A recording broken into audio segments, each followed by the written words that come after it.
मुगल काल में क्या इतनी आज़ादी थी, किस तरह से लिखा गया, प्रसारित हुआ? अकबर को लेकर भी हालांकि कई नज़रिया लोगों का है, कुछ महान मानते हैं, कुछ मानते हैं कि उनका पीआर अच्छा था उस टाइम पे। सीम की चाप सकई कोई तासु, बड़ रखवार रमापति जासु। जहाँ भगवान ही स्वयं लिखवाए हैं, भगवान ही रक्षा करने वाले हैं, कितना भी कोई विरोध करे उससे कोई प्रभाव नहीं पड़ने वाला।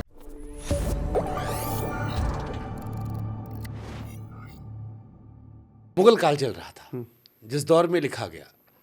अब एक सवाल इसको लेकर ये भी आता है कि मुगल काल में क्या इतनी आज़ादी थी, किस तरह से लिखा गया, प्रसारित हुआ, कोई विरोध? शायद औरंगजेब का शासनकाल था उस वक्त या उसके आसपास के शासनकाल में ही अकबर का शासनकाल था। अकबर का शासनकाल था। अकबर को लेकर भी हालांकि कई नज़रिया लोगों का है, कुछ महान मानते हैं, कुछ मानते हैं कि उनका पीआर अच्छा था उस टाइम पे। देखिए, उसमें विरोधाभास नहीं था। यहाँ एक बार चोरी करने का प्रयास किया गया श्री रामचरितमानस जी को। वो अपने मित्र टोडरमल जी के पास रखे थे। शायद टोडरमल जी अकबर के ही दरबार में थे क्या? टोडरमल जी। तो जब चोरी करने पहुंचे तो बाहर दो पहरेदार मिले धनुष बाण लेकर के। वो स्वयं रघुनाथ जी और लक्ष्मण भैया थे। तो प्रयास तो किया ही जाएगा, तब से चलता आ रहा, अभी भी चलता आ रहा है। लेकिन सीम की चाप सकई कोई तासु, बड़ रखवार रमापति जासु। जहाँ भगवान ही स्वयं लिखवाए हैं, भगवान ही रक्षा करने वाले हैं, तो कितना भी कोई विरोध करे उसके कोई प्रभाव नहीं पड़ने वाला। हमने एक पॉडकास्ट किया था कुमार विश्वास के साथ जी। कुमार विश्वास ने कहा कि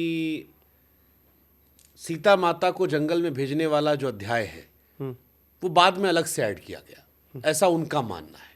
उन्होंने ये भी कहा कि वो किसी और को नहीं कह रहे, वो खुद कह रहे हैं, शायद उत्तरकांड में शायद ये है। उन्होंने कहा कि वो अलग से ऐड किया गया है। कई भ्रांतियां फैलाई गई, ऐसी बातें रखी गई जिससे नई पीढ़ी जो है उसके मन में रामायण को लेकर, रामचरितमानस को लेकर, श्री राम को लेकर मन में सवाल आए। क्या सत्य है इसका? देखिए, वो अध्याय सच है? मैं बता रहा हूं। गर्भवती सीता को जंगल में छोड़कर आने का। मैं श्री रामचरितमानस जी के आश्रय में राम कथा गाता हूँ, और जब आप श्री रामचरितमानस जी पढ़ेंगे तो 7 कांड हैं। उत्तर कांड में पूज्यपाद गोस्वामी तुलसीदास जी ने कहीं भी ये इस प्रसंग का उल्लेख नहीं किया है कि प्रभु ने माँ का त्याग किया था। त्याग तो हो ही नहीं सकता। त्याग वहाँ होगा जहाँ 2 होंगे। बंदों सीता राम पद जिन्हि परम प्रिय खिन्न, उसके ऊपर है गिरा अरथ जल बीच सम कहियत भिन्न न भिन्न। सीताराम जी दोनों एक हैं, तो अलग त्याग कैसे होगा? गोस्वामी जी ने इस बात का कहीं उल्लेख नहीं किया। मेरे पूज्यपाद गुरुदेव भगवान भी कहते हैं, जगत गुरु भगवान चित्रकूट सरकार, कि बेटा ये बाद में जोड़ा गया विकृत करने के लिए स्वरूप। भगवान ने माँ का त्याग नहीं किया। गुरुदेव भगवान भी कहते हैं, गोस्वामी जी तुलसीदास जी भी इसका उल्लेख नहीं किए। जब बाबा नहीं किए तो बाबा से अधिक ज्ञानी हम और आप थोड़ी हो गए। यानी नई पीढ़ी में भ्रांति पैदा करने के लिए या धर्म को देखने का नजरिया बदलने के लिए कि नई पीढ़ी सवाल करे कि ये कैसे भगवान है। क्योंकि नई पीढ़ी में कई लोग ऐसे मिलते हैं मुझे जो कहते हैं कि वो प्रभु श्री राम से रावण को पसंद करते हैं क्योंकि रावण ने माता सीता को हरण करने के बाद बिछुआ नहीं। अच्छा, हरण कर ले अच्छी बात है। नहीं, वो उस पैमाने पर गर्भवती महिला को छोड़ा ना, ये सवाल उठाते हैं नई पीढ़ी के लोग। तो आप ये कह रहे हैं कि वो अलग से जोड़ा गया था भ्रांति फैलाने के लिए। देखिए, अब जैसे माँ की अग्नि परीक्षा है, पहले पढ़ तो लीजिए। गोस्वामी जी ने स्पष्ट लिखा है कि सीता मैया का तो हरण हुआ ही नहीं था। रावण जिसको लेकर गया है वो सीता मैया का प्रतिबिंब है, छाया। राम जी ने, अब देखिए कारण क्या है। लोग कहते हैं सीता माँ को उठा ले गया। ये धनुष है, जिस धनुष को मेरी माँ ने बाएं हाथ से उठा लिया, रावण उस धनुष को तो उठा ही नहीं पाया, तो मेरी माँ को क्या खाक उठाएगा? कहिए। वो तो साक्षात जगदम्बा है। भगवान मैया के साथ पंचवटी में लीला प्रारंभ किए। लक्ष्मण जी नहीं थे। एकांत में भगवान ने कहा कि जानकी जी, मैं कुछ नर लीला करना चाहता हूं। अब रावण को भगवान ऐसे कैसे मार देंगे? रावण ने अभी तक राम जी के प्रति कोई अपराध नहीं किया, तो मारने का कोई कारण तो चाहिए।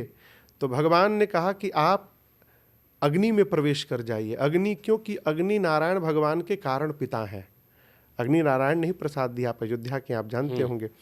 तो एक रूप से भगवान ने माँ को अपने कारण पिता के पास सुरक्षित करा दिया। वो स्वामी जी चौपाई लिखते हैं कि निज प्रतिबिंब राखितः सीता, तैसई रूपशील सुबनीता। माँ ने अपने प्रतिबिंब को भगवान के पास रखा और अग्नि में जाकर बैठ गई। इस रहस्य को राम जी और माँ को छोड़कर लक्ष्मण जी भी नहीं जानते कि ये नकली भाभी हैं। अब जब रावण वध के बाद सीता मैया बाग से आई हैं, तो वहाँ गोस्वामी जी फिर लिखते हैं कि सीता प्रथम अनल महु राखी, प्रगट कीन छह अंतर साखी। भगवान जिन सीता जी को अग्नि में रखे थे उनको वापस निकालना है अग्नि से, तो झूठी रचना बनाई अग्नि परीक्षण की। प्रतिबिंब की सीता जी जाके जल गई और असली मैया अग्नि से बाहर चली आई। अब जो नहीं इतना डीपली जानता है अथवा जो नहीं पढ़ा है, वो भगवान पर लांछन उठाता है कि भगवान ने माँ की अग्नि परीक्षा ली। तो ऐसी कई भ्रांतियाँ हैं समाज में। दूसरी बात जो मैं निवेदन करूं, जब बड़े की कोई बात, अब बड़े का कोई कार्य अपने समझ में न आवे, तो वहाँ बड़े पर क्वेश्चन मार्क नहीं लगाना चाहिए। वहाँ ये स्वीकार करना चाहिए कि अभी हम ये बात और ये व्यवहार समझने लायक नहीं हुए हैं।